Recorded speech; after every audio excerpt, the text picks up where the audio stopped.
চাঁদপুরের মেঘনা নদীতে জাহাজে হত্যাকাণ্ড নিয়ে সৃষ্টি হয়েছে ধূম্রজাল। রহস্যের কুল কিনারা করতে পারছেন না আইনশৃঙ্খলা বাহিনী। তবে পরিবারের দাবি এটি পরিকল্পিত হত্যাকাণ্ড। এদিকে নিহতদের শনাক্ত করে পরিবারের কাছে লাশ হস্তান্তর করা হয়েছে। জাহিদ ইসলামের তথ্য ছবিতে আরও জানাচ্ছেন সঞ্জিদা হক।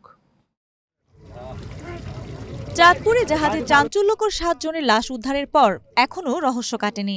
এমনকি এই হত্যাকাণ্ডের মোটিভ পরিষ্কার করতে পারেনি আইন শৃঙ্খলা বাহিনী। যে আলামতগুলো জাহাজ থেকে উদ্ধার করেছি এবং যে পারিপার্শ্বিক অবস্থাগুলো আমরা দেখেছি, তো আমাদের কাছে এটা ডাকাতির ঘটনা বলে মনে হয়নি।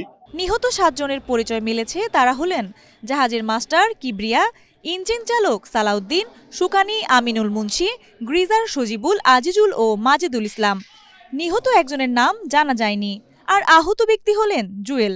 আহত ও নিহত ব্যক্তিদের বাড়ি ফরিদপুর ও নড়াইল জেলায়। এই ঘটনা উদ্ঘাটনের জন্য সিআইডি, পিবিআই ও পুলিশের একাধিক টিম কাজ করছে বলে জানা যায়।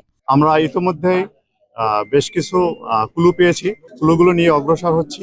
একজন যিনি বেঁচে আছেন, তার অবস্থা ভালো, সেই একমাত্র জীবিত ব্যক্তি যিনি আমাদেরকে মূল তথ্যগুলো দিতে সক্ষম হবেন। হাইমচর থানা এলাকায় একটি হত্যা মামলা দায়ের করা হবে। নিহতদের স্বজনদের দাবি এটি পরিকল্পিত হত্যাকাণ্ড, ডাকাতির ঘটনা কোনোভাবেই নয়।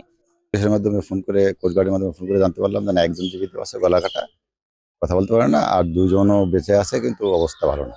5 জন জায়গায় মারা গেছে, আর 3 জন ছিল জীবিত।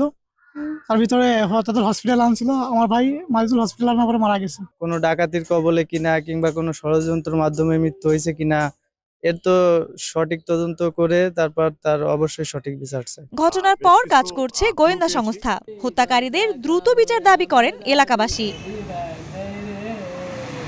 সঞ্জিদা হক, এশিয়ান টেলিভিশন।